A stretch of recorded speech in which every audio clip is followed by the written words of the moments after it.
On ne peut pas faire plus au niveau du contenu. On se crée 29 occasions de but.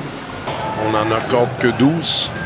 On fait un match quasi parfait, excepté qu'on la met pas dedans et qu'on fait 2 erreurs au deuxième tiers qui nous coûtent 2 buts, un mauvais changement de 2 attaquants quand ils avaient pleine possession qui leur donne un compte et une perte de palais à la ligne bleue offensive qui donne le break.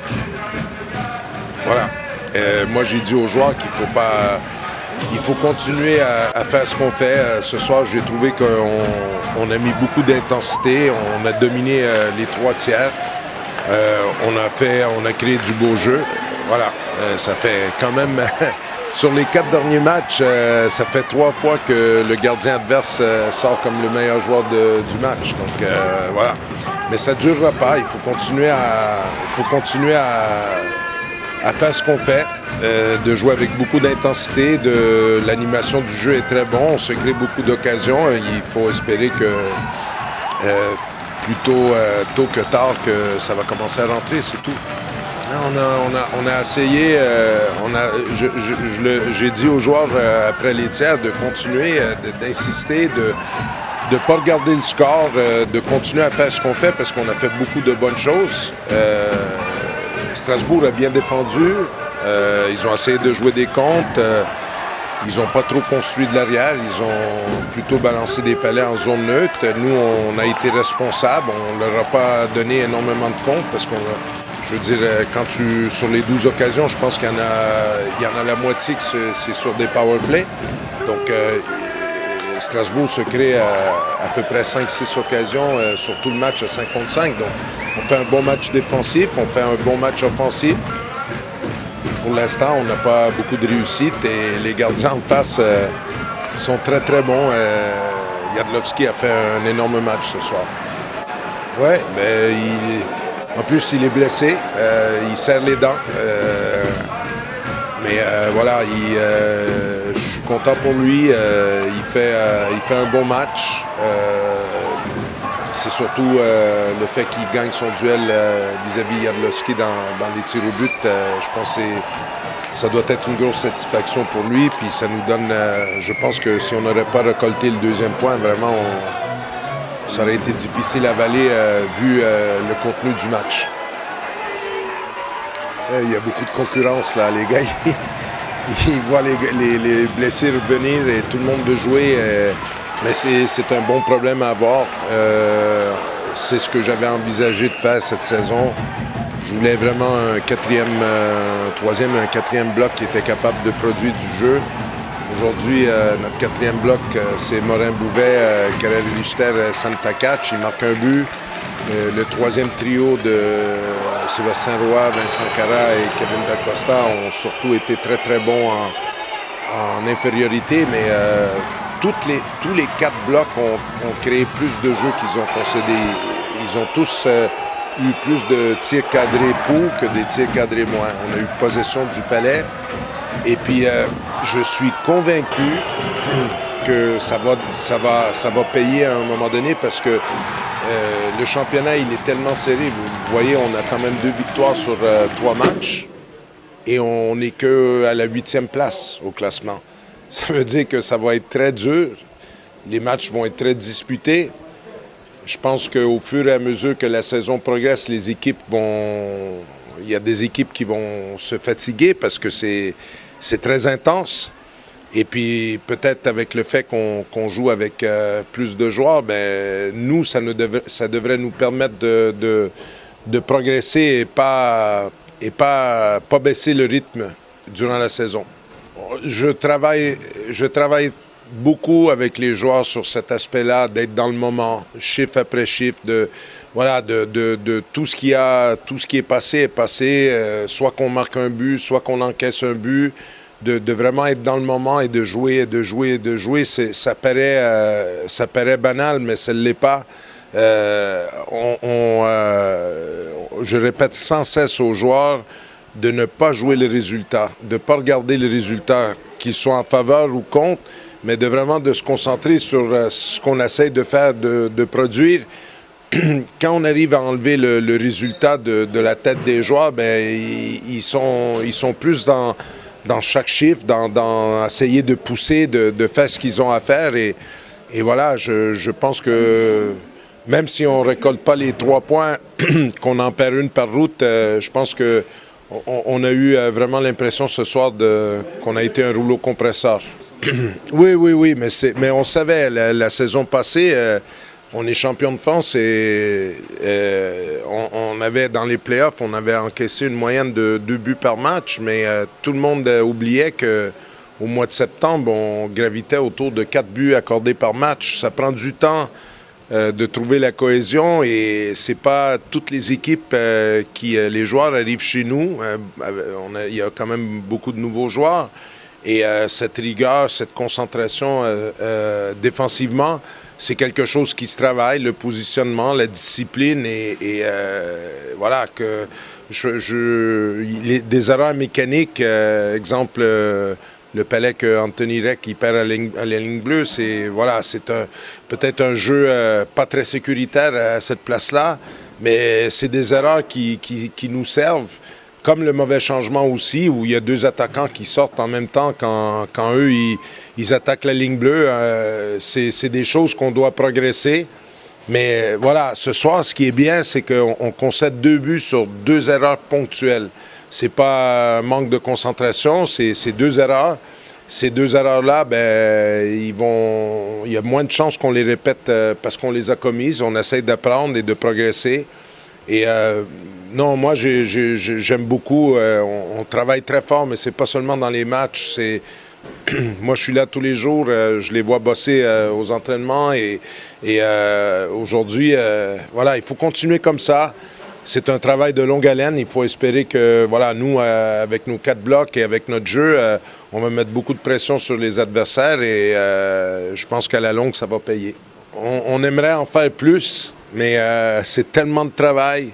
Mais on fait en moyenne 3 séances de vidéo par semaine. C'est-à-dire le lundi, on fait l'analyse.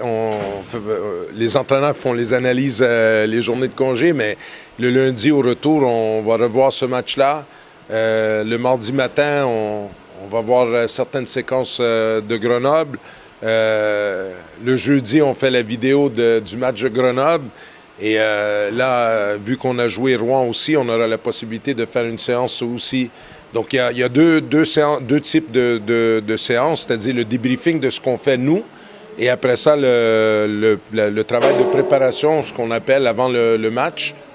Et puis, Éric Blais, il a fait aussi moi, je fais le travail collectif, et Éric, il fait du travail, disons, plus spécifique. C'est-à-dire, on a fait une séance avec la ligne de Miettinen, Reck et Doherty parce que c'est une ligne qui produit beaucoup offensivement, mais c'est aussi une ligne qui concède beaucoup. C'est peut-être aujourd'hui notre ligne qui a la plus grande marge de progression au point de vue défensif. Et Éric a travaillé avec eux et il travaille aussi très, très proche au point de vue de l'infériorité numérique et des défenseurs. C'est beaucoup de travail.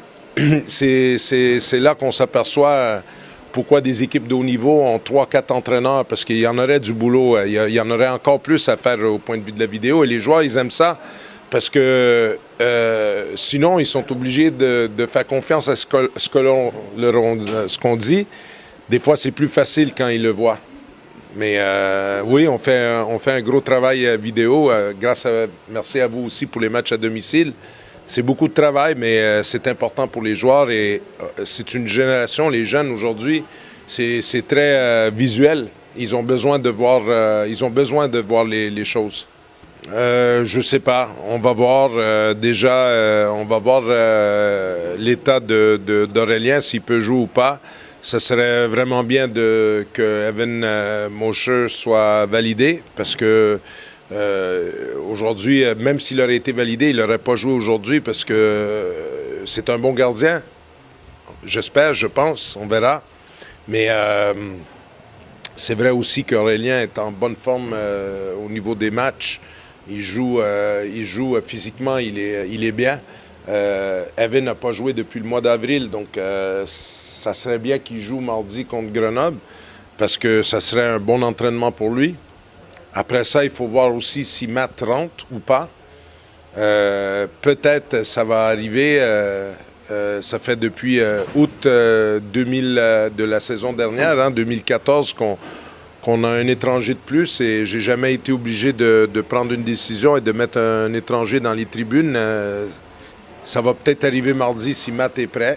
On joue à 4 blocs, mais vu le nombre de blessures, on a joué des matchs avec Louis Seigné sur le 4e bloc, Cédric Guiberteau, des jeunes avec vraiment...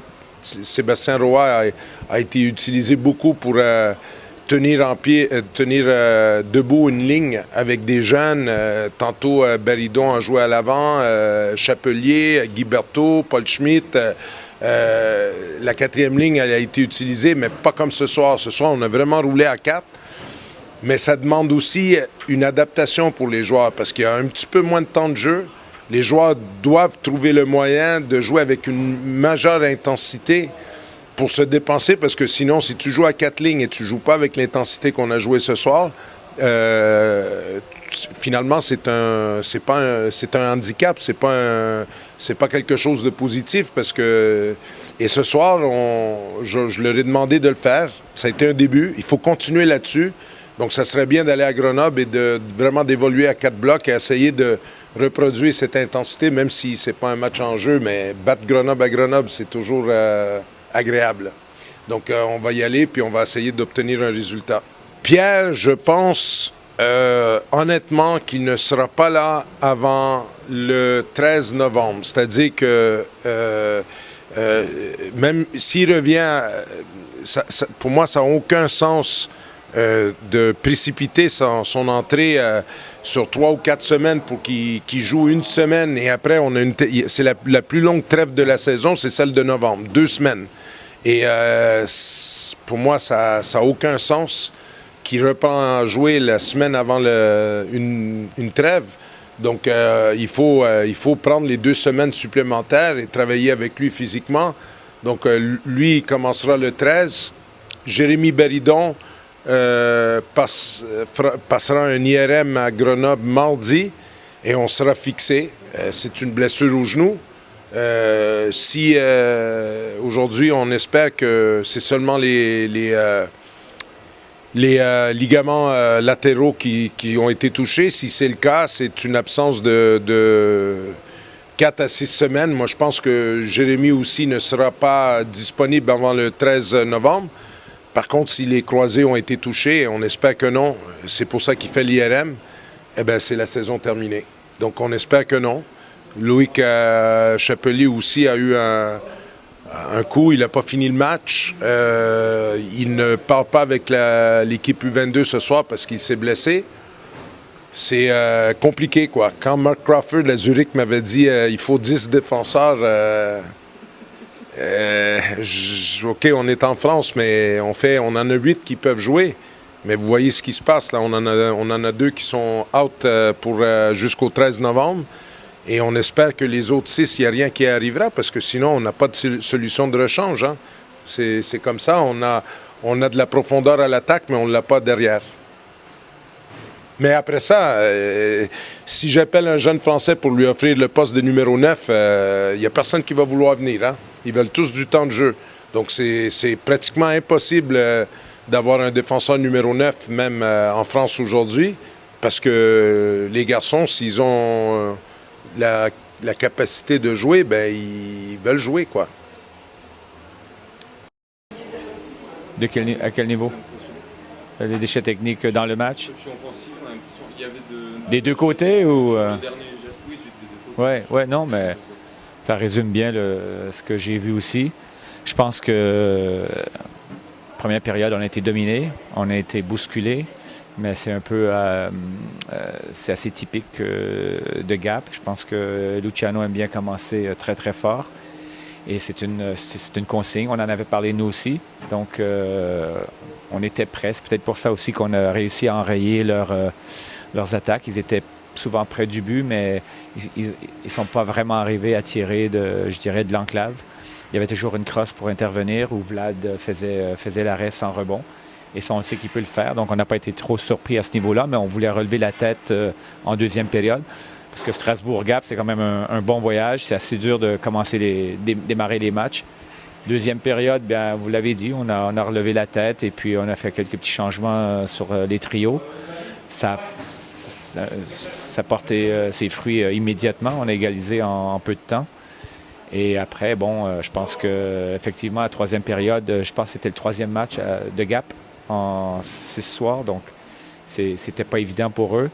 Et pour nous, ben, comme je vous ai dit, c'est quand même aussi un long voyage. Puis on n'a pas le même effectif, hein, on n'a pas la même profondeur. Donc, tôt ou tard, on est obligé de couper le banc un peu plus rapidement.